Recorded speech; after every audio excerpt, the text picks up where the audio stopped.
Amis auditeurs, merci de nous retrouver dans ce nouveau numéro de l'invité du Pharma Group, une émission qui ambitionne d'accompagner les professionnels de santé au long de leur parcours. La nouvelle loi sanitaire vient enfin d'être publiée dans le journal officiel. Nous aurons l'occasion d'y revenir plus largement. Nous nous pencherons cependant sur un alinéa de l'article 177 qui fait obligation pour les professionnels de santé de participer à l'économie de la santé. Nous allons donc tenter d'en comprendre les enjeux pour une discipline totalement nouvelle pour les pharmaciens d'officine que nous sommes et pour de nombreux professionnels de santé. Avec nous pour en parler ce soir, Moustapha Semoud. Moustapha Semoud, merci d'avoir accepté notre invitation. Vous êtes donc animateur du cours annuel du RESMA, le réseau des économistes de la santé du Maghreb, et vous assurez également en tant que bénévole, enseignant associé au département de pharmacie, au département de médecine d'Oran, où vous assurez le module des systèmes d'information. Donc encore une fois, merci d'avoir accepté notre invitation. Donc votre intervention se fera en deux parties. La première partie, vous nous expliquez un peu les grandes parties de ce que peut être un système de santé, plus particulièrement la problématique des systèmes de santé. Et la semaine suivante, la place du pharmacien dans les systèmes de santé. Donc la parole est à vous et donc vous êtes libre donc de choisir votre temps. Allez-y, je vous en prie. Merci beaucoup, merci pour cette invitation. Juste une précision pour qu'on n'ait pas à refaire tout ce travail. Je sais que vous investissez beaucoup là-dessus. Je fais uniquement que participer à dispenser ce cours de 6e année. Je ne suis pas l'animateur, je suis un des animateurs. Bien. Pour aujourd'hui, ce que j'aimerais partager avec vous, c'est bien entendu la place et le rôle du pharmacien dans le système de santé. Mais dans cette première séance, j'aimerais que vous me donniez l'occasion de faire un certain nombre de rappels sur 2 ou 3 notions qui sont pour nous vraiment impératives. Et ces notions-là, une fois rappelées, vont nous permettre vraiment de décrire ce qu'est un système de santé. Et cette description du système de santé sera accompagnée d'une typologie des systèmes de santé dans le monde. Et tout cela uniquement pour nous permettre de mieux définir, visualiser et identifier notre système de santé en Algérie. Pour la deuxième séance, bien entendu, on va discuter beaucoup plus des rapports entre le pharmacien d'officine et le système de santé d'une façon générale. Et ce rapport-là est un rapport complexe. Je dis bien complexe, je ne dis pas compliqué. Et ce guide qu'on va mettre en place va nous permettre d'examiner ce rapport dans tous ses angles, dans tous ses aspects, et voir comment le pharmacien d'officine agit-il à l'intérieur du système de santé, au service du système de santé, et nous nous poserons la question, est-ce que le système de santé est réactif vis-à-vis de la position, de l'attitude et du métier de pharmacien d'officine. Bien entendu, le contenu de ces 2 interventions n'engage que ma personne et les 2 interventions ne représentent en tout cas aucun conflit d'intérêts. Next.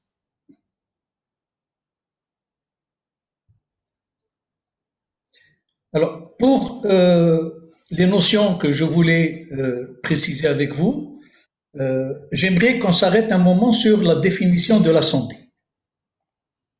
La définition de la santé, je vous dis ce que l'OMS a décidé de décrire la santé, de définir la santé de la façon suivante. La santé est un état complet de bien-être physique, mental et social et ne consiste pas seulement en une absence de maladie ou d'infirmité. Cette définition, elle est très claire.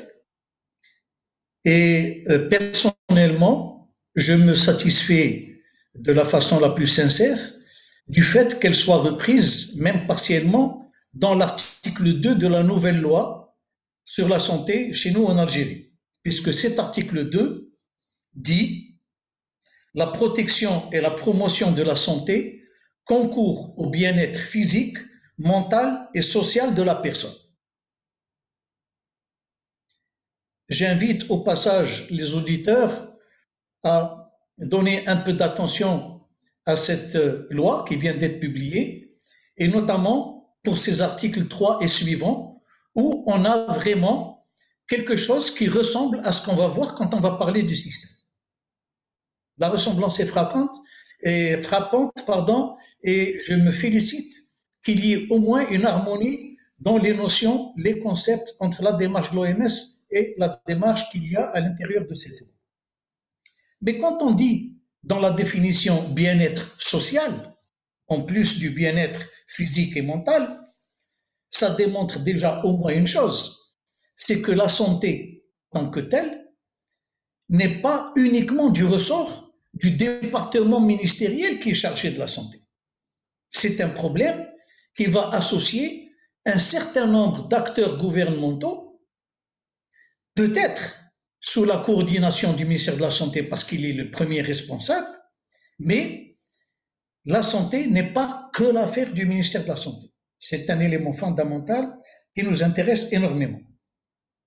Nous verrons un peu plus tard, si bien entendu l'opportunité nous est donnée, s'il y a ou non une différence entre deux notions qui se rejoignent et qui se ressemblent. C'est la notion de système de santé, d'une part, et d'autre part, la notion de système de soins. Mais pour le moment, pour ne pas perturber notre approche, restons dans le domaine du système de santé. Et nous verrons après s'il y a ou non une différence entre les deux appellations. Next. Comme on a défini l'organisation, il faudrait peut-être aussi que la santé, il faudrait peut-être aussi dire que la santé est d'abord une affaire d'organisation. En plus du fait qu'on vient de la définir, rappelons quand même que la santé nécessite une grosse manœuvre d'organisation, une grosse tâche d'organisation. Alors, qu'est-ce que l'organisation? L'organisation, c'est un passage obligé lorsqu'on veut atteindre un objectif de façon rationnelle, de façon transparente et de façon efficace et de façon efficiente.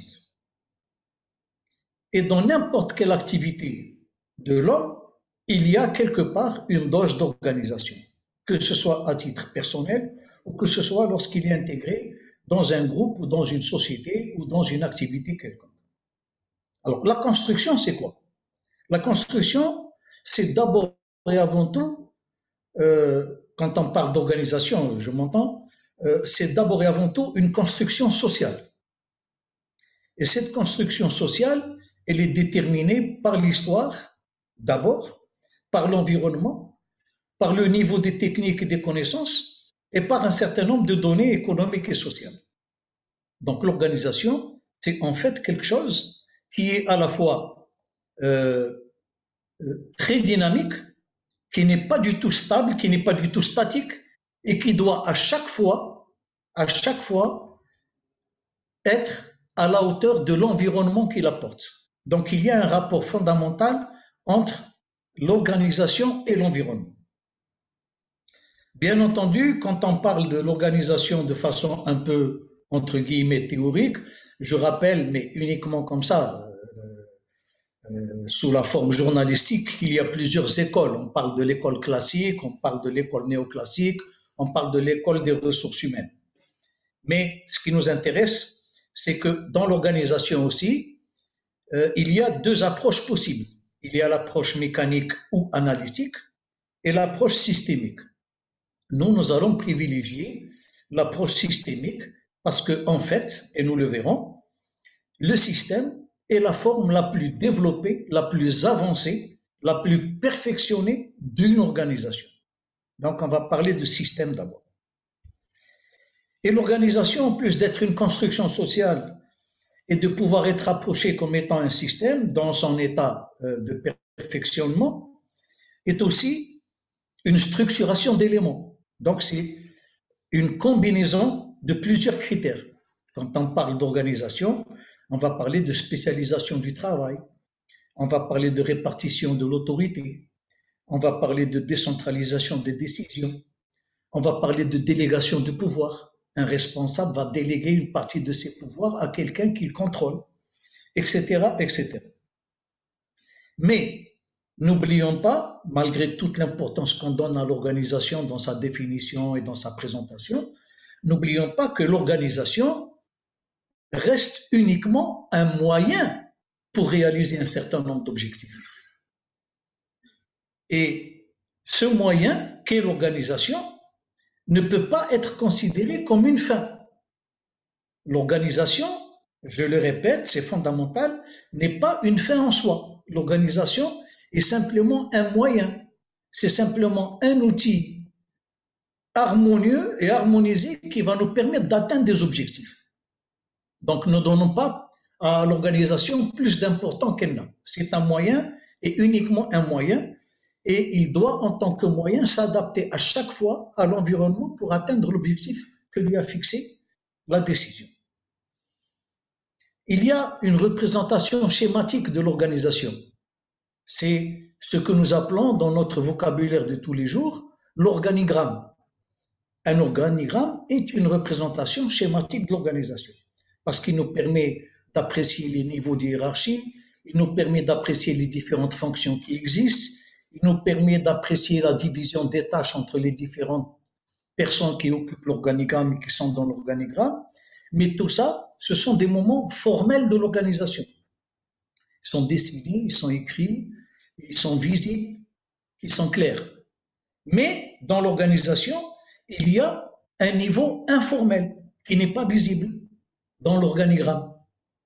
L'organigramme ne peut pas nous dire quelle est la qualité des relations ou la nature des rapports entre une organisation et son environnement. Parce que l'organisation fonctionne dans un environnement. L'organigramme ne peut pas nous dire quels sont les rapports entre l'organisation et les individus qui sont à l'intérieur de l'organisation. Les hommes, vous, moi, parce que chacun de nous, en étant dans l'organisation, va être au service de l'organisation. Il va être un acteur de l'organisation. Mais en même temps, il peut exprimer des attitudes ou des comportements ou exprimer des attentes qui n'ont rien à voir avec l'objectif de l'organisation. Donc, en tant qu'acteur de l'organisation, on va avoir ce moment informel. L'acteur, l'homme, celui qui est à l'intérieur de l'organisation, peut peut-être utiliser l'organisation à des fins personnelles, qui lui soient vraiment personnelles. Ou il peut utiliser l'organisation sur le plan informel parce qu'il va représenter des intérêts d'un groupe social ou d'un groupe d'individus. Cet aspect informel, malheureusement, on ne le lit pas dans l'organigramme. On va le lire à travers une autre forme d'analyse et que nous verrons par la suite.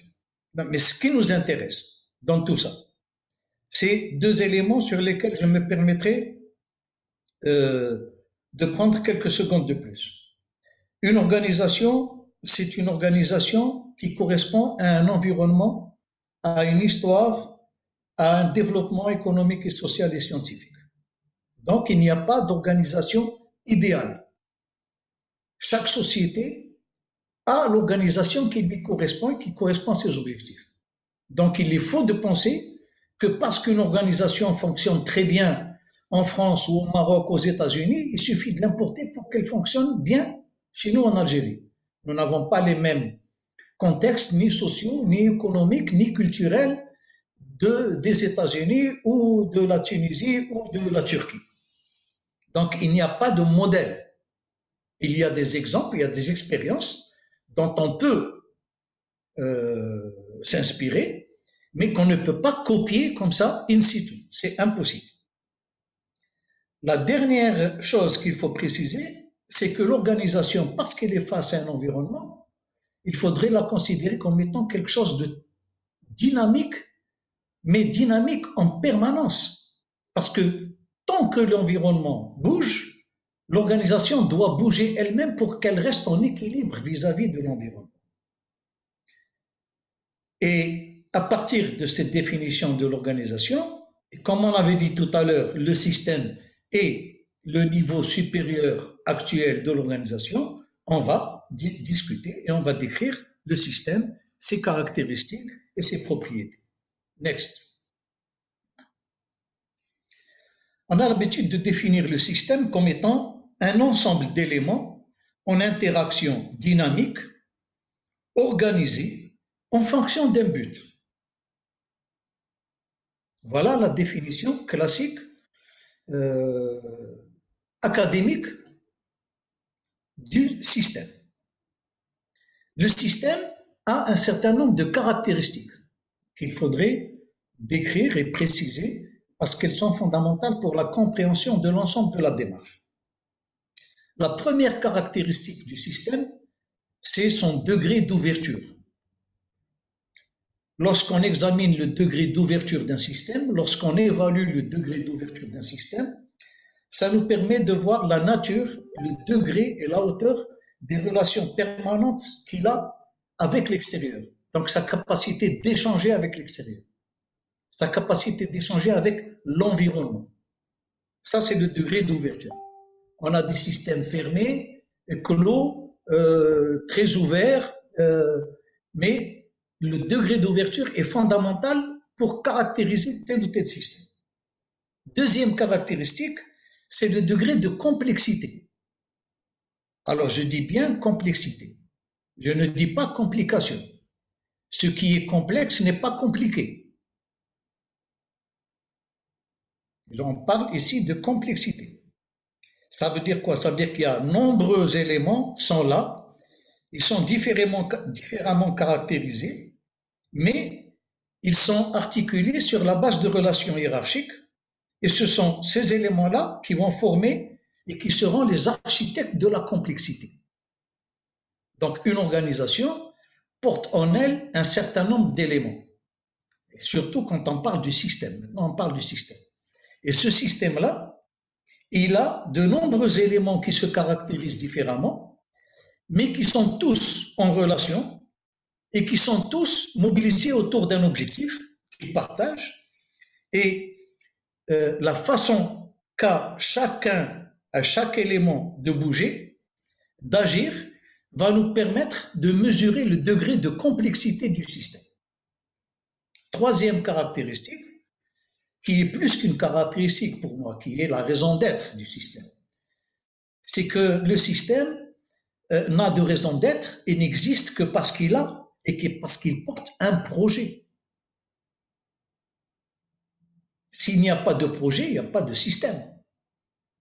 Et ce projet-là, c'est un projet qui est bien entendu tourné vers l'environnement, et le système définit les finalités du projet, définit les missions du projet et définit les objectifs du projet.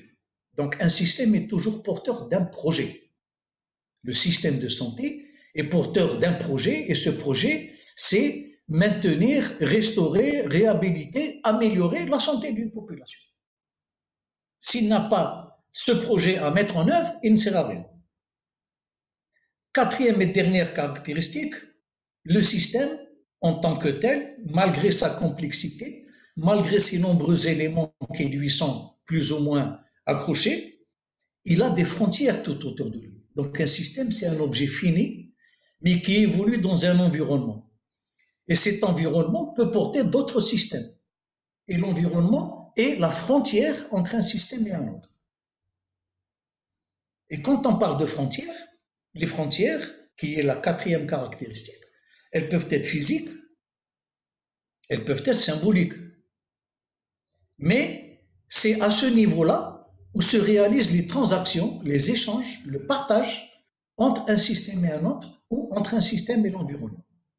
Donc voici les 4 caractéristiques du système. Degré d'ouverture, degré de complexité, porter un projet et ne pas oublier qu'il y a des frontières tout autour. Maintenant, le système, en plus de ces 4 caractéristiques, a 2 propriétés. La première propriété, c'est l'homéostasie. L'homéostasie, ce qui veut dire qu'il y a un mécanisme, le système est porteur d'un mécanisme qui ramène le système à son état initial. Donc le système, grâce à sa propriété d'homéostasie, n'est jamais théoriquement en déséquilibre, n'est jamais théoriquement en situation instable. Il retrouve toujours son équilibre. Deuxième et dernière propriété, c'est l'équifinalité. L'équifinalité qui veut dire qu'il y a plusieurs manières d'atteindre un but. Donc pour un système, il n'y a pas qu'une façon d'atteindre l'objectif. Il n'y a pas qu'une façon de remplir sa mission. Un système qui se respecte et qui grâce à ces caractéristiques et à cette propriété, doit avoir entre les mains 3, 4, 5, 6 options possibles pour atteindre l'objectif. Chaque option correspondant à une situation précise, déjà préétablie ou prédéfinie, c'est-à-dire qu'on anticipe.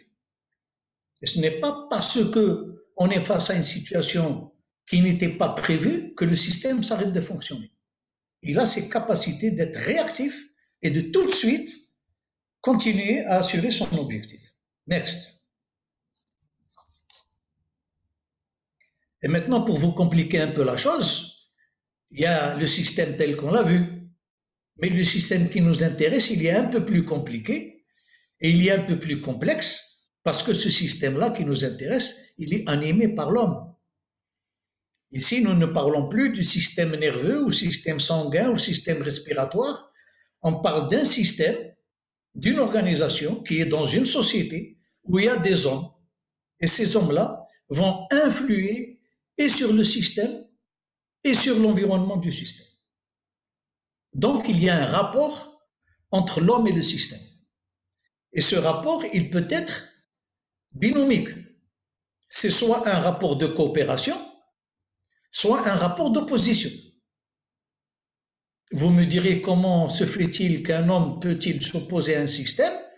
Il peut éventuellement s'opposer à un système si lui, dans ses besoins, ses attentes personnelles, individuelles, informelles, le système tel qu'il est organisé n'arrive pas à lui satisfaire ses attentes. Donc il va rentrer en opposition avec le système. Et quand on parle de l'homme, en fait, on parle de quelqu'un qui agit. Donc c'est un acteur. L'homme est le premier acteur du système. Mais en tant que premier acteur du système, il a une autre caractéristique, c'est qu'il est le seul responsable des niveaux informels des transactions. Parce que le système et l'organisation ne permettent pas les actions informelles. L'action informelle n'est possible que parce qu'elle est créée et elle est générée par l'homme. Et c'est là où il y a donc ce fameux conflit, coopération, opposition. Bien entendu, l'homme, des fois, n'agit pas seul, il est intégré à un groupe. Il va avoir toujours des approches informelles, mais là, il ne se représente plus lui-même. Il ne représente pas soi-même. Il représente un groupe. Il représente une équipe qui partage des mêmes valeurs, qui partage une même culture, qui ont un même objectif social ou qui ont un même objectif professionnel.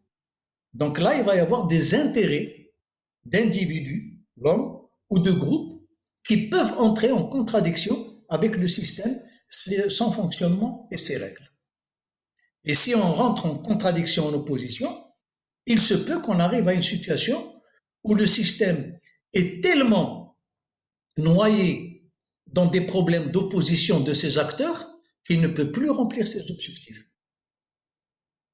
Alors, petite morale de l'histoire, un système qui se respecte doit aussi être à l'écoute et respecter les hommes qui sont à l'intérieur. Sinon, peut-être que ça ne fonctionnera pas comme il faut.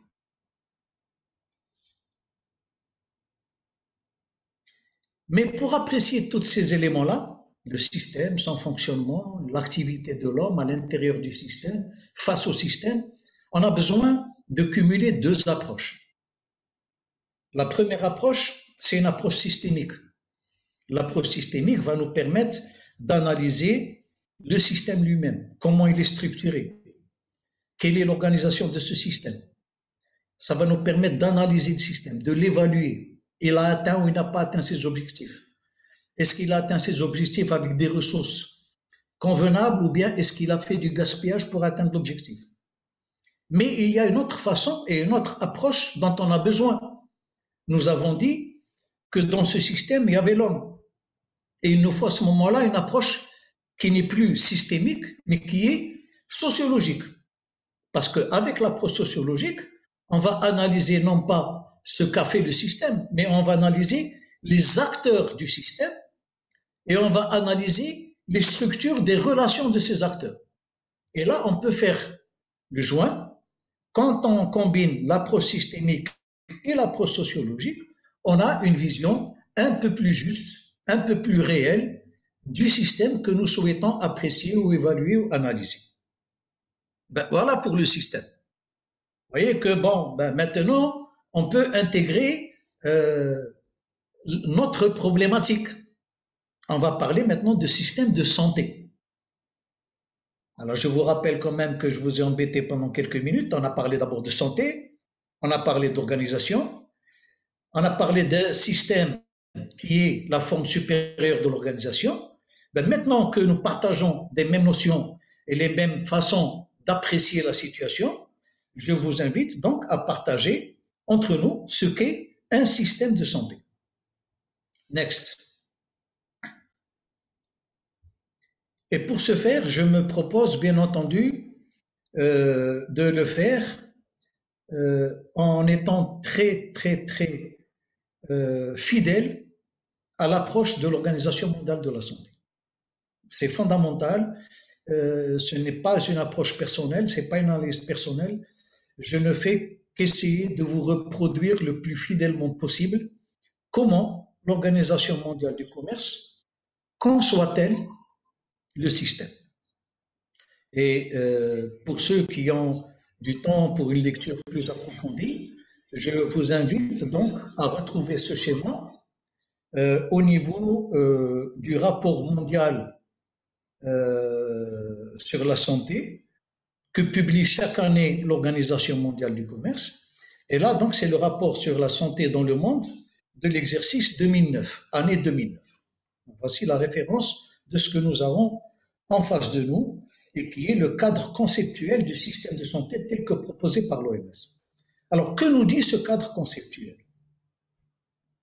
Il nous rappelle une chose, c'est qu'un système de santé, il est là uniquement et exclusivement pour concrétiser et répondre à trois objectifs fondamentaux qui sont au centre. Premier objectif, un accès le plus équitable possible pour toute la population aux soins et au système de santé. Deuxième objectif, il faut que les soins soient prodigués avec la plus grande qualité possible. Troisième objectif, ces soins-là doivent être prodigués et fournis dans la meilleure sécurité possible. Voici les trois objectifs d'un système de santé de l'OMS. Accès équitable, qualité dans les prestations, sécurité dans les prestations. Pour répondre à ces trois objectifs, l'OMS a besoin de mettre en place un certain nombre d'éléments constitutifs. Donc, c'est un peu, on va commencer déjà, l'architecture de l'organisation. On a besoin, bien entendu, parce que le fondamental dans tout ça, c'est prester des services. Donc, c'est la fourniture de services. Donc, c'est les soins. Donc, premier élément, un système de santé est un prestataire de services de santé. Deuxième élément, s'il est prestataire de services de santé, le système a besoin de ressources humaines. Donc, on a le personnel de santé. Troisième élément, pour apprécier les actions que nous faisons à l'intérieur du système de santé, de façon périodique, il nous faut un système d'information sanitaire. Dans quelle situation sanitaire j'étais avant de lancer mon activité et quelle est la situation sanitaire que j'ai eue en résultat de mes prestations de soins et de services. Est-ce que j'ai évolué? Est-ce que j'ai atteint mon objectif? Est-ce que j'ai mieux couvert la population, etc., etc. Si je n'ai pas ce système d'information sanitaire, je ne sais pas d'où je viens et je ne sais pas où je vais. Et n'importe quel professionnel de la santé a besoin absolument de se positionner par rapport à l'objectif qu'on lui assigne de réaliser. Ensuite, il y a les ressources technologiques. Dans ces ressources technologiques, qu'est-ce que nous avons? Nous avons bien entendu tout ce qui est lié aux technologies de l'information et de la communication. Mais dans les ressources technologiques, sous cette appellation, ce package, cet élément constitutif, contient aussi tous les équipements qui existent dans l'acte de soin, à partir de la seringue injectable jusqu'à l'IRM en passant par le scanner. Tout ça, c'est des ressources technologiques. Et bien entendu, en plus de ça, dans les ressources technologiques, nous trouvons le médicament et tous les produits qui lui sont annexés. Ça, c'est l'ensemble des ressources dont dispose un système, mais l'ensemble des ressources technologiques. On a vu les ressources humaines, on a vu les ressources technologiques. Qu'est-ce qu'il nous faut? Pour tout ça, il nous faut des ressources de financement. Donc, il nous faut un système de financement. Qui finance? Comment? Pourquoi cette répartition et pas cette répartition? Et quand on parle de financement, en fait, il y a trois grands moments dans le financement. Il y a d'abord la collecte des ressources. C'est la première mission. Je collecte mes ressources de financement. Deuxième moment, je les mets en commun. Je les mets dans la même cagnotte. Il y a des ressources que je prends des impôts, il y a des ressources que je prends des cotisations, il y a des ressources que je prends de je ne sais où. Et tout ça, je les mets dans une cagnotte. Et une fois que j'ai ma cagnotte, le troisième moment du financement, c'est que je vais faire des achats. Je vais acheter des biens, je vais acheter des services, je vais acheter des prestations, etc. Donc le financement, c'est trois éléments fondamentaux. La collecte des ressources, la mise en commun des ressources et l'achat proprement dit. Voici les 5 grands axes qui forment les éléments constitutifs du système. Mais ces 5 grands axes ne peuvent se coordonner ensemble, ne peuvent atteindre l'objectif dans les meilleures efficacités possibles qu'à la condition qu'il y ait l'axe transversal qui les pénètre tous, c'est la direction et la gouvernance. Bien souvent dans nos organisations, que ce soit des organisations sanitaires ou d'autres organisations industrielles, nous savons qu'il y a toujours une direction. Des fois, il y a même beaucoup de directions. Mais très souvent, il n'y a pas de gouvernance. Ce pas qualitatif, on ne l'a pas encore fait partout. Nous sommes encore à la préhistoire du management, c'est la direction. On aimerait bien passer un peu à la gouvernance. Donc la direction, moi, ça me rappelle le caporal de l'armée que j'avais quand j'ai fait mon service militaire. Je ne peux pas respirer, je ne peux rien faire. Je dois faire ce qu'il m'a dit, point barre. La gouvernance, c'est quelqu'un qui peut-être va d'abord préparer moralement, physiquement, mentalement l'individu qui est face à lui, le mettre dans les meilleures conditions matérielles, psychologiques possibles pour qu'il atteigne son objectif. Celui qui va faire de la gouvernance, c'est quelqu'un qui ne va pas hésiter à partager le résultat auquel il est arrivé avec tous les acteurs qui l'ont aidé. Voilà pour la gouvernance.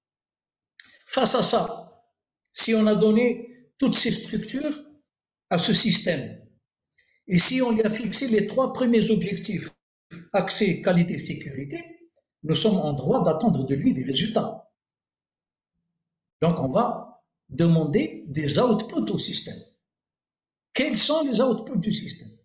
Premièrement, au niveau de la santé, il faut que j'ai toujours un meilleur niveau de santé de façon générale pour la population. Un meilleur taux de couverture. Il faut que j'ai aussi une meilleure équité. Le système, ce n'est pas le Père Noël. Il ne peut pas du jour au lendemain proposer tout à tous.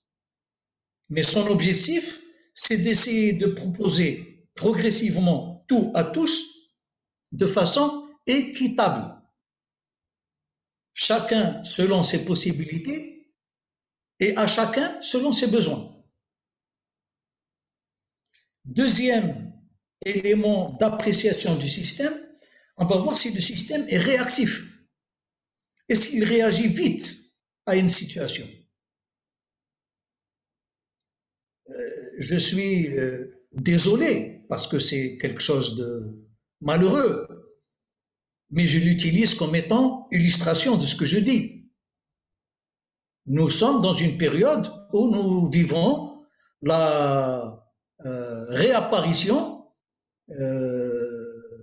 d'une situation terrible qui est le choléra dans plusieurs wilayas.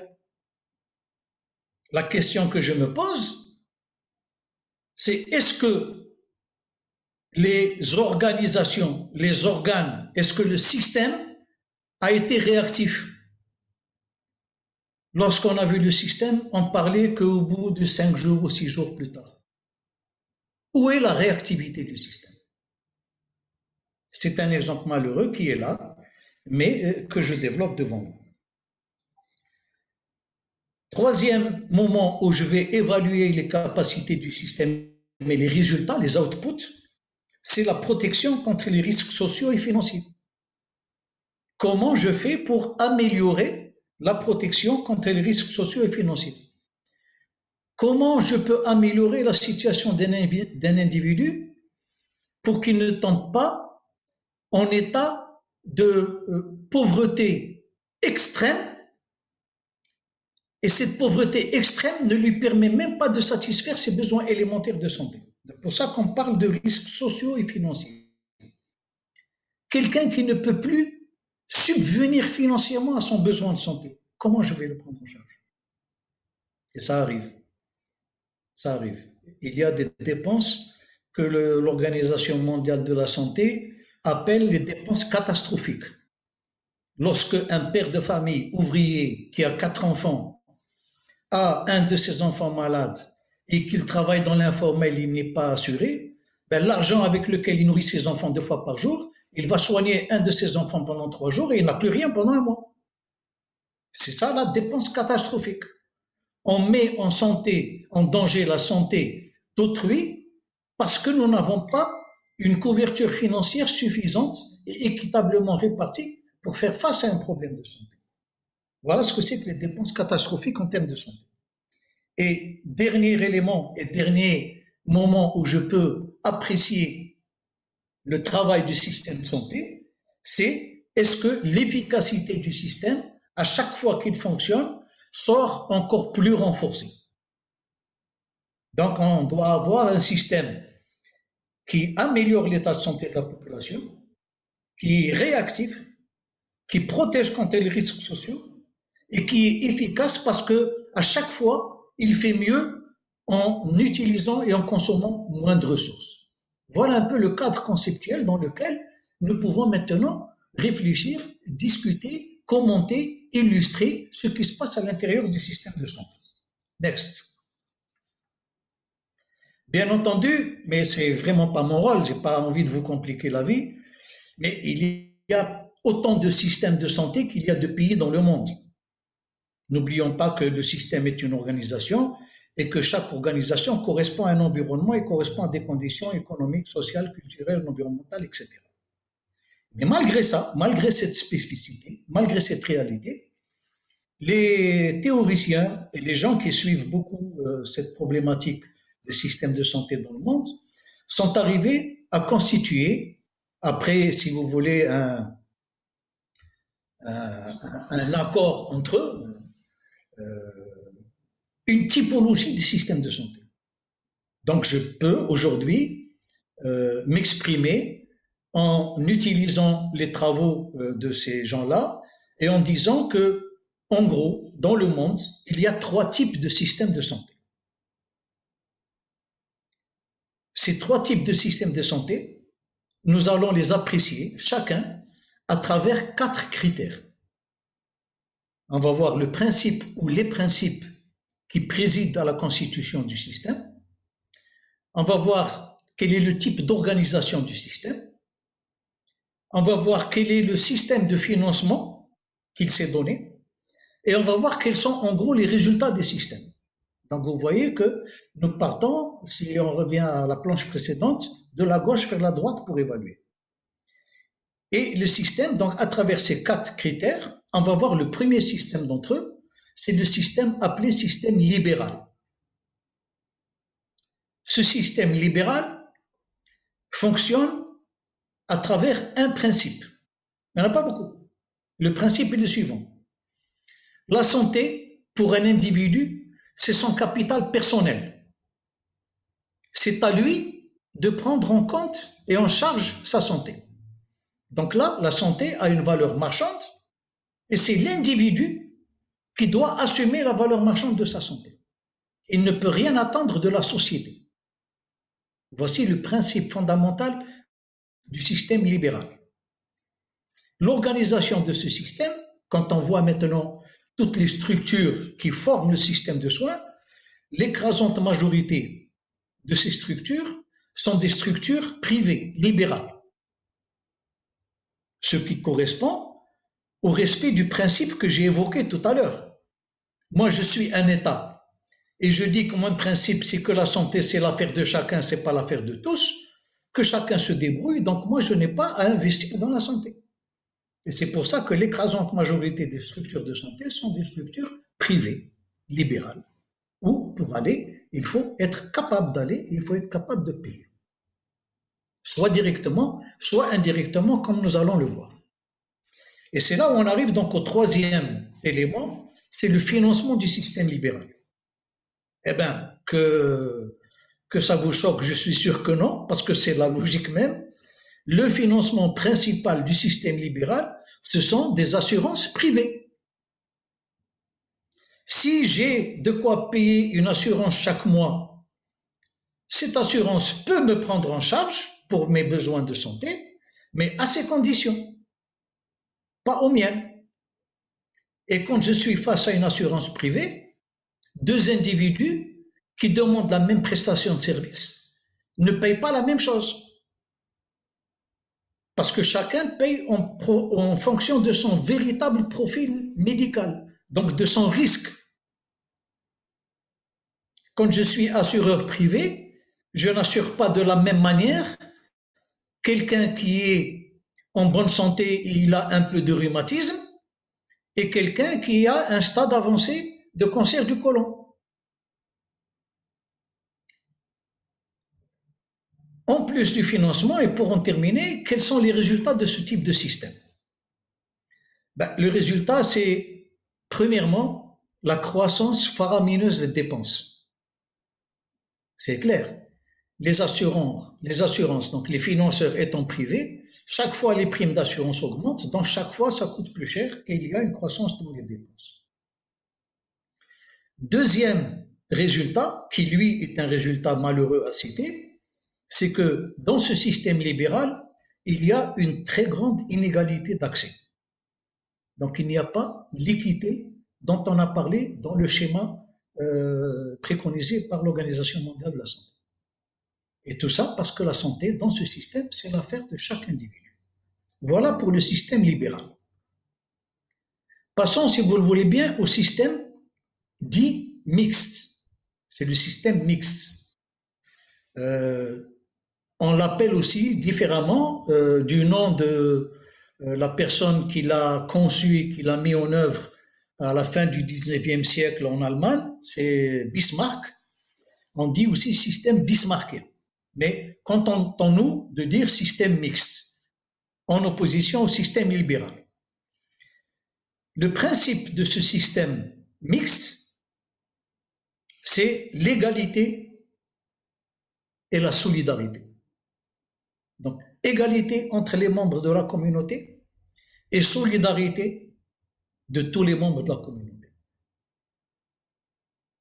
Et ça, c'est déjà très loin du premier principe du libéral où on disait la santé, quand je parle de moi, ce mode, ça ne regarde que moi. Personne ne m'aide et personne n'est solidaire avec moi pour ma santé. Il n'y a que moi. Ici, non, on parle d'égalité d'accès et on parle de solidarité. C'est déjà une très grande démarche et une très grande démarche vers le progrès.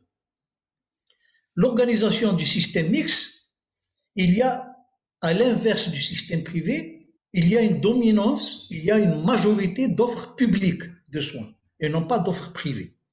Donc là, c'est des secteurs qui sont des secteurs de collectivité ou des secteurs publics ou des secteurs d'État.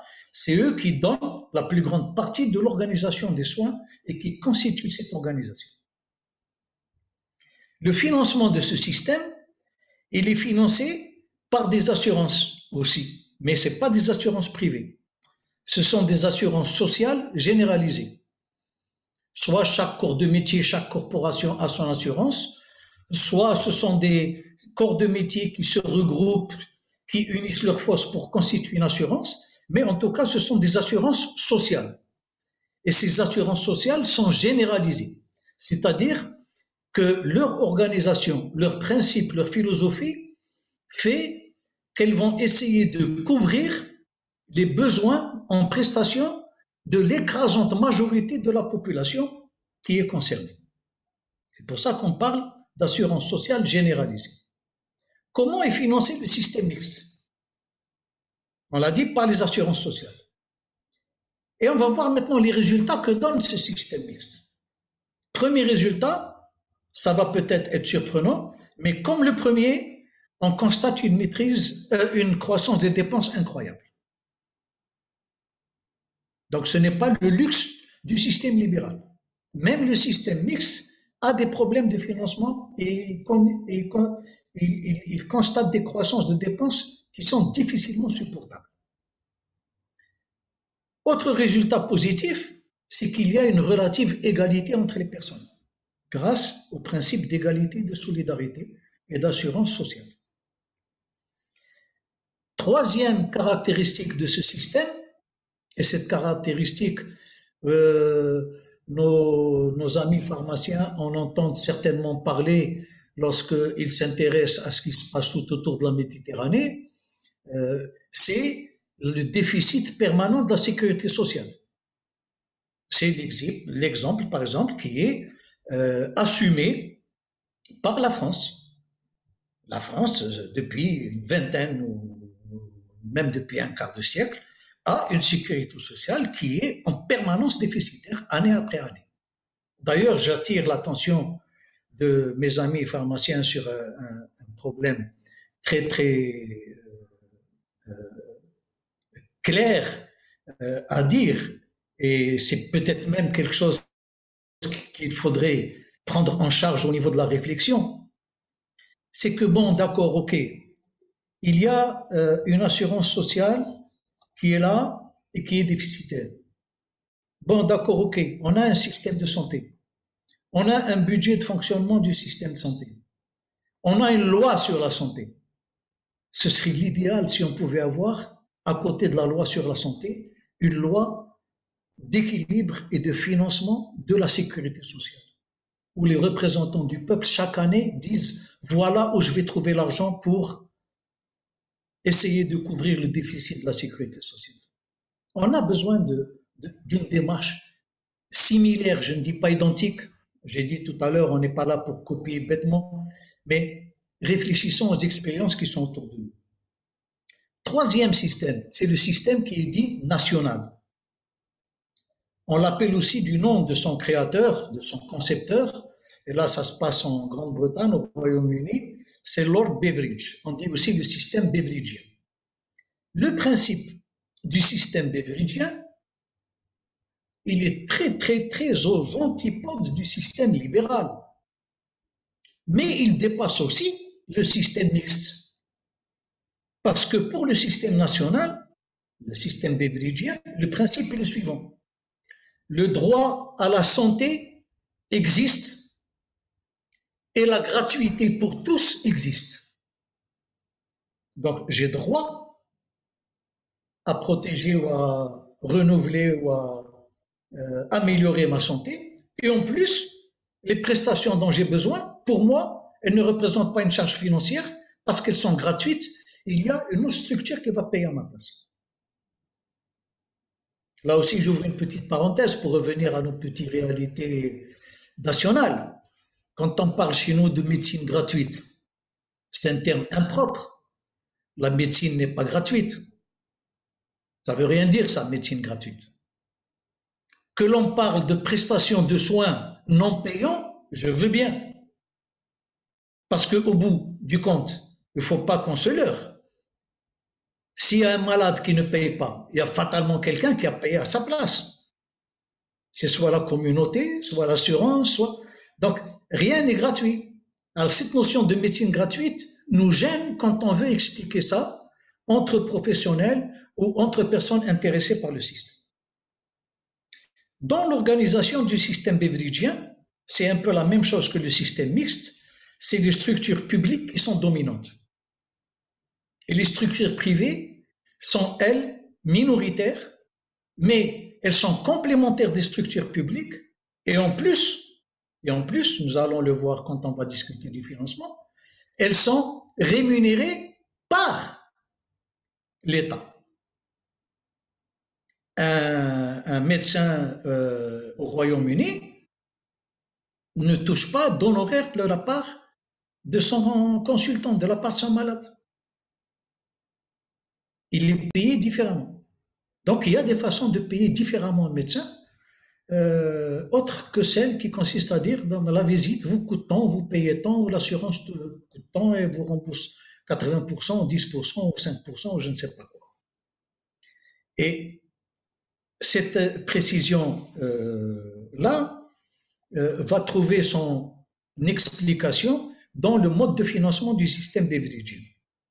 Dans le système beveridgien, le mode de financement principal, la source principale de financement du système de santé provient des impôts. Elle ne provient pas de la cotisation des assurés, elle provient des impôts. C'est l'État qui perçoit les impôts fonciers, les impôts sur le bénéfice des sociétés, les impôts des particuliers, les impôts sur la taxe sur la valeur ajoutée. C'est l'État qui ramène tout ça, ce qu'on avait dit tout à l'heure, la collecte des fonds. Il ramène tout ça. Et avec ces impôts, il va payer les prestataires de services et les prestataires de soins. S'agissant des médecins libéraux qui sont installés dans leur cabinet, ils sont payés par l'État à travers la formule de capitation. C'est quoi ça? L'État, d'abord, dans un premier temps, parce qu'il a une organisation sanitaire qui est structurée, il a une carte sanitaire qui est valable, et il sait qu'il a besoin d'un médecin pour couvrir 5 000 habitants, ou 6 000 habitants, ou 10 000 habitants. Et ce médecin-là, il va lui donner des honoraires annuels en fonction du nombre de citoyens qui sont considérés et qui sont censés aller le voir et le consulter au minimum 2 fois ou 3 fois par an. Donc je suis médecin, je couvre une population de 8 000 habitants, cette population vient me voir au minimum 3 fois, ça me fait 24 000 consultations par an, l'État me finance, me paye pour ces 24 000 consultations. Et je l'ai fait. Mais pourquoi ça marche bien? Parce qu'il y a une astuce. Il y a une astuce que maintenant on a le plaisir de retrouver dans la nouvelle loi chez nous.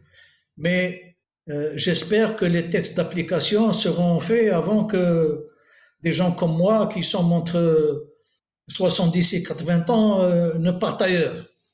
Parce que ça, c'est aussi la spécialité de notre bled. On te fait une loi et on te laisse attendre 5 ans, 6 ans, 7 ans pour les textes d'application. Ben, la loi sur la santé interne obéit à un de ces principes en disant, dorénavant, pour accéder au système de soins, vous êtes obligé de passer par le médecin de famille ou le médecin référent. En Angleterre, on appelle ça le gatekeeper. C'est celui qui surveille la porte d'entrée du système de soins. Ou tu passes par lui, tu rentres dans le système de soins. Tu passes pas par lui, tu n'as pas accès au système de soins parce que tu as failli à la règle. Tu vois d'abord ton médecin de famille et c'est lui qui décide que tu as besoin d'une consultation à l'hôpital. Tu ne vas pas, toi, de ton propre chef, dire moi, la médecine est gratuite, je viens, je fais la chaîne et je vois un spécialiste à l'hôpital. Non, monsieur. Tu vois ton médecin de famille qui a toutes les qualifications nécessaires pour te prendre en charge et t'intégrer et te faire pénétrer dans le système de soins de la façon la plus scientifique, la plus rationnelle, la plus sécurisée, la plus efficace possible. Il y a des choses à faire chez nous. Maintenant, on commence à avoir de l'appétit. La loi est votée. Mais il faut qu'on fasse manger rapidement. Sinon, je m'excuse de ça, mais il faut quand même revenir à des réalités pour apprécier ou ne pas apprécier pourquoi on s'entête à parler de système et d'organisation du système. Donc, on a la capitation, on a les impôts, et en plus, ça va vous rappeler quelque chose, les hôpitaux ont un budget qui vient aussi de l'État, du National Health Service, le système national de santé. C'est comme ça qu'il est appelé au Royaume-Uni, le NHS. Quels sont les résultats de ce système? Il y a plus ou moins une maîtrise des dépenses, ne serait-ce que grâce au travail du gatekeeper. C'est très, très important. Il y a déjà une maîtrise des dépenses.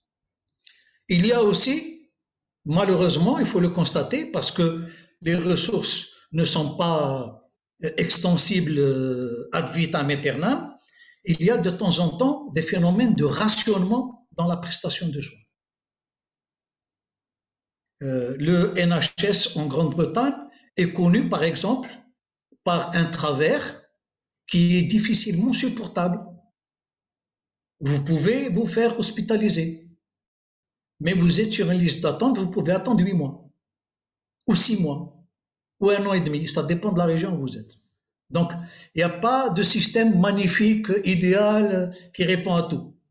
Il y a des systèmes mieux que les autres, mais qui sont toujours perfectibles. Et en plus du rationnement, il y a aussi un tort très très important. Et là, je suis sûr que mes amis, les pharmaciens d'officine, parce que ce sont mes amis, moi je suis pas pharmacien, se retrouveront. C'est un système où il y a beaucoup de bureaucratie. Le système mixte national est un système bureaucratique. J'ai pas besoin de faire beaucoup de dessins, je crois qu'ils m'ont compris rapidement. Hein?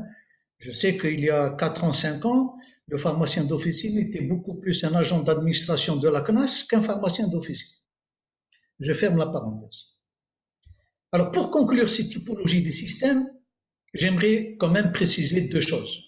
Parce que tout ça, ça peut être une synthèse, ça représente une réalité, mais ça ne représente pas de façon sincère toute la réalité. Alors, il y a 2 éléments qui vont un peu pondérer et tempérer ce que nous avons dit dans la typologie des systèmes. Premier élément, c'est que, à ma connaissance personnelle, mon simple niveau, et au niveau des quelques rares lectures que j'ai faites, je ne suis pas spécialisé dans ce domaine, il n'y a pas un seul système de santé au monde qui soit libéral ou mixte ou national. Le système de santé réel dans n'importe quel pays, c'est un peu un mix des 3. Donc c'est le dosage qui nous intéresse. Mais il y a toujours quelque chose de l'un ou de l'autre ou du troisième. Donc ça, c'est le premier élément de conclusion sur les systèmes. Il n'y a pas de système idéal et il n'y a pas un système unique parfait. chaque pays, tous les pays ont un système où il y a un peu de libéral, un peu de mix, un peu de national. Le deuxième élément qu'il ne faut pas oublier et qui est très important, c'est que tous les systèmes, quels qu'ils soient, le libéral, le mix ou le national, actuellement, et depuis à peu près une bonne décennie, connaissent une crise importante. La crise n'est pas de même nature, mais tous les systèmes sont en crise. Alors, pour clôturer cette présentation et cette typologie, j'aimerais inviter les participants et les auditeurs uniquement à titre tout à fait personnel, quand ils ont un petit moment après la présentation ou autour d'un café dans 2 ou 3 jours, qu'ils essayent de classer, de positionner le système national de santé algérien par rapport à ces 3 systèmes. Voilà pour la typologie des systèmes de santé. Avec votre permission, si vous voulez, maintenant, nous allons clôturer cette partie en parlant des acteurs du système, des principaux acteurs du système. Next. Il y a en gros 4 grandes familles d'acteurs dans le système de santé. C'est tout ce que je vous demande de retenir uniquement pour que je puisse m'exprimer librement face à vous. Je ne suis pas en train de donner la leçon.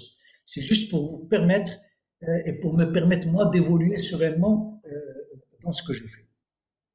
Il y a premièrement une chose à dire, c'est que tous les consommateurs, ils sont identifiés par rapport à leur rôle. Voilà, le motif d'identification, si vous voulez, le gène d'identification, c'est le rôle de chaque acteur. Il y en a 4. Premier acteur. Le premier acteur du système de santé, toute charité bien ordonnée commence par soi-même. C'est les consommateurs. C'est nous, c'est vous. C'est les bénéficiaires des biens et des services de santé. Donc, dans un système, il y a des gens qui consomment. C'est la population. C'est les gens qui ont besoin de se faire prendre en charge dans le système. Face à ces consommateurs, il y a des producteurs. C'est logique. Et ces producteurs, ça peut être des fournisseurs de biens matériels, fabricants de médicaments, fabricants de seringues jetables, un fabricant de scanners, d'IRM, un concepteur de système informatique développé pour le système d'information sanitaire, mais il y a aussi des prestataires.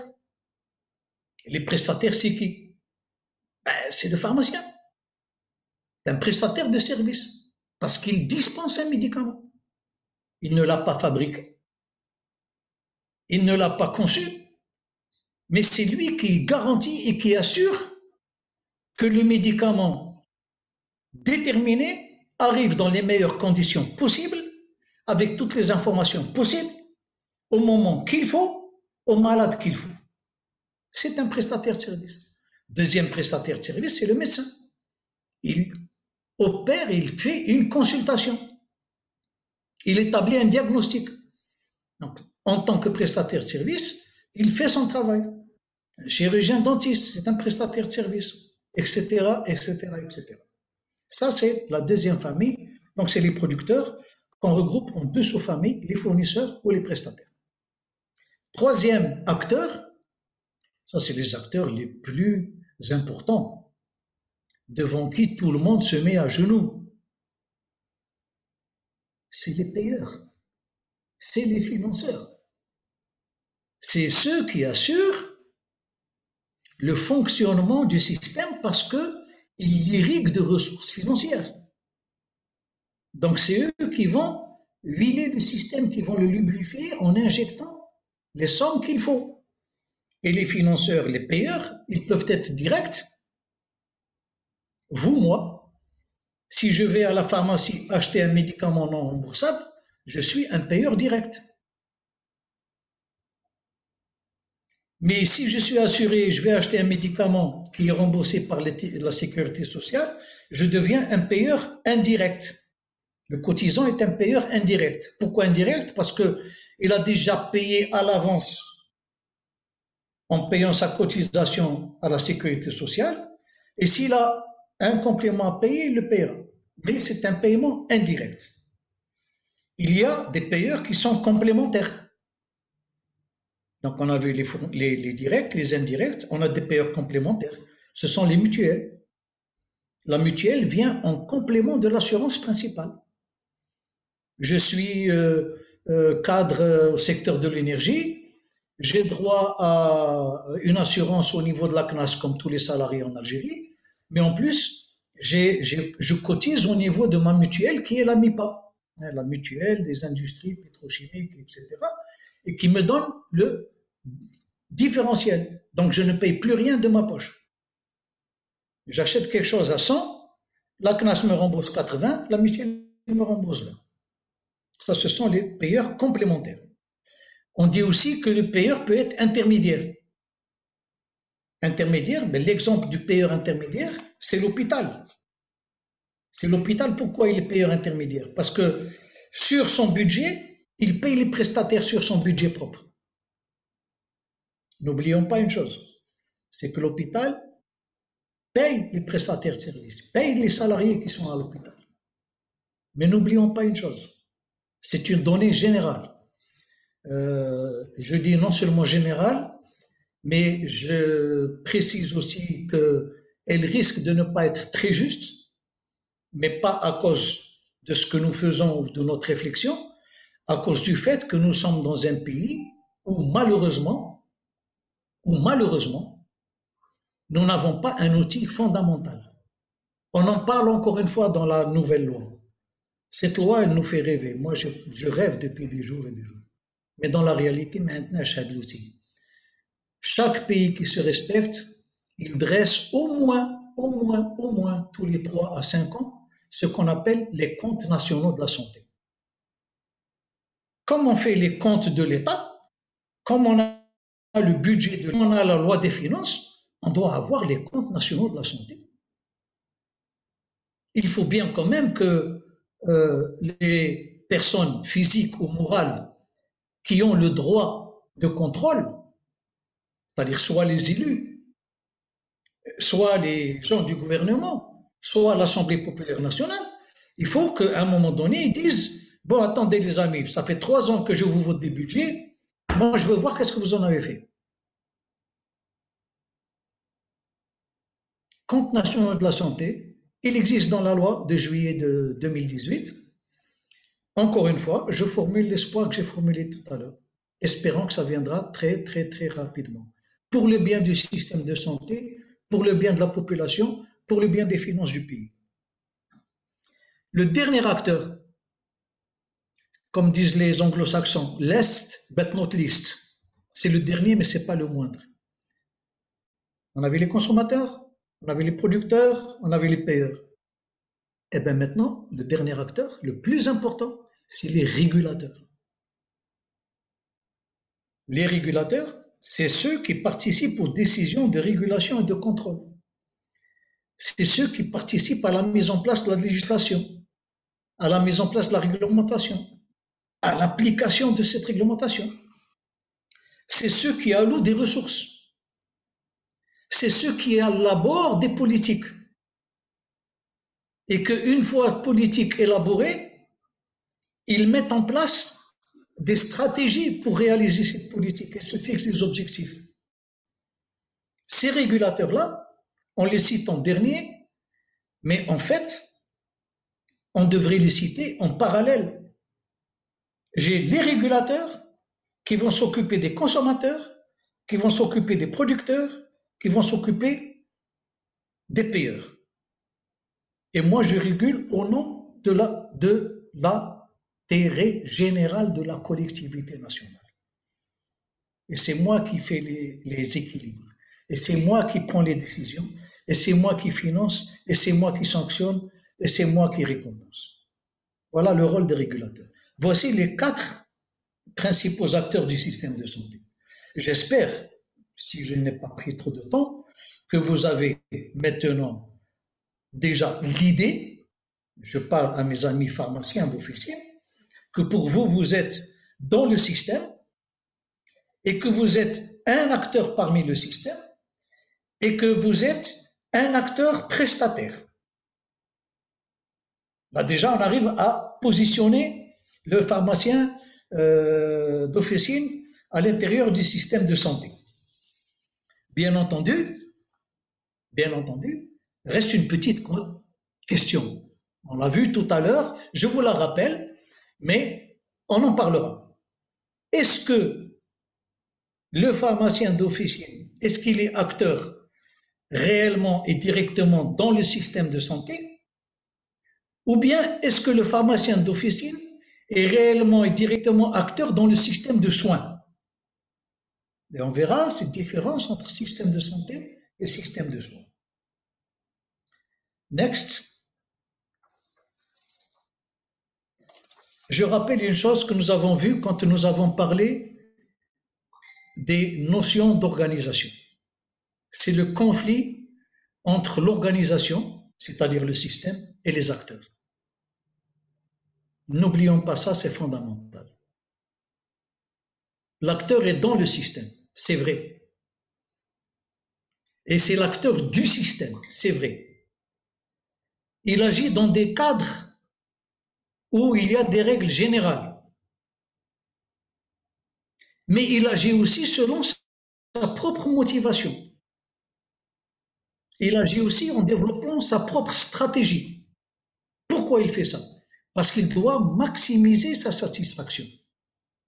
Quand je suis acteur du système, c'est quelque chose d'humain, j'essaye à chaque fois de me promouvoir à l'intérieur du système, soit socialement, soit culturellement, soit professionnellement, promotion, soit financièrement.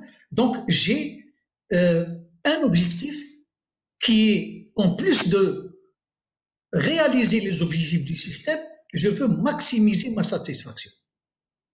Et si un acteur ne sent pas qu'il a une satisfaction maximale dans le système, il peut commencer à ruer dans les brancards et commencer à faire dans l'opposition. Le système doit amener à ce moment-là les différents acteurs à suivre ses objectifs. Les objectifs du système, je parle, en définissant des règles de fonctionnement et des éléments formels de motivation. Tout ça pour maximiser le niveau des services de santé. Voyez l'opposition où elle est? Le système, et c'est légitime, il est là, il est organisé, et il gère des gens, il gère des ressources et tout pour maximiser le niveau des services de santé. Mais l'acteur qui est dans le système, il concourt à la maximisation des services de santé, mais il dit, n'oubliez pas la maximisation de ma satisfaction personnelle. Ce qui est aussi légitime. Donc, à partir de là, on réglera, quand on le pourra, à l'intérieur du système, le problème de la performance du système. C'est-à-dire, en fait, on soulève la qualité des soins. Un système est performant lorsque la qualité des soins est la plus élevée possible. Bien entendu, dans les meilleures conditions de sécurité possibles. Deuxième et dernier critère d'appréciation du système, c'est l'efficience. L'efficience qui veut dire, qui n'a rien à voir avec l'efficacité. Quand on parle d'efficacité, ça veut dire qu'on a répondu positivement à un ordre. Vous m'avez donné un objectif à atteindre, j'ai atteint mon objectif. Je suis efficace. Mais est-ce que je suis efficient? Je ne suis efficient que lorsque j'ai atteint mon objectif au moindre coût possible. Si tu me demandes à moi, soignant, de faire baisser la température de quelqu'un qui ne présente aucun autre signe, en exigeant de lui qu'il reste 3 jours hospitalisé, qu'il fasse 2 radios, une IRM et je ne sais pas quoi, au lieu de lui donner 2 cachets de Doliprane, il y a un choix à faire. Donc des fois, on atteint un objectif, on est efficace, mais on n'a pas été efficient parce qu'on a gaspillé beaucoup de ressources qui n'étaient pas nécessaires pour arriver au résultat de l'efficacité. Alors, pour terminer, je me permets de faire une petite conclusion très rapide. Nous avons vu que le système de santé est une organisation complexe, et j'insiste beaucoup là-dessus. Nous avons vu approximativement où se situe le pharmacien d'officine, mais on s'est posé la question, est-ce qu'il est beaucoup plus dans le système de santé ou dans le système de soins? Et finalement, c'est la question à laquelle aussi nous nous sommes intéressés. Est-ce que le système de santé est synonyme du système de soins ou bien est-ce que ce sont deux choses qui donnent deux réalités différentes? Et là, je donne mon élément de réponse pour conclure. C'est le bien propre. Dit que le système de santé est un système qui est plus vaste que le système de soins. Autrement dit, si je prends la définition inverse, le système de soins, c'est l'ensemble des structures privées, publiques, associatives ou communautaires où il y a des actes de soins. Donc un système de soins, c'est l'addition des cabinets médicaux, des pharmacies d'officine, des hôpitaux, des salles de soins, des hôpitaux militaires, des hôpitaux de la CNAS, tout ce que vous voulez. À chaque fois qu'il y a une structure de soins, c'est le système de soins. Maintenant, le système de santé, lui, il est plus vaste parce qu'il n'y a pas que l'endroit où on va se soigner. Le système de santé, il est plus vaste. Pourquoi? Parce qu'il va s'intéresser à des problèmes d'hydraulique. Dernièrement, petit exemple. Le système de santé est plus vaste. Pourquoi? Parce qu'il va s'intéresser à la problématique des vaccinations dans les écoles, etc. Donc, le système de soins est un élément fondamental qui matérialise les endroits où on peut presser des soins dans le système de santé. Je m'excuse d'avoir été assez long, j'en ai fini avec vous aujourd'hui et je reste tout à fait disponible. Merci beaucoup pour ces très précieux enseignements, Moustapha Semou. Nous avons suivi avec beaucoup d'intérêt ce développement des systèmes de soins, cette très belle introduction. Et donc, nous arrivons effectivement au terme de notre émission. On se donne rendez-vous donc la semaine prochaine pour parler de la place du pharmacien dans le système de santé. Merci, à très bientôt. Merci à vous.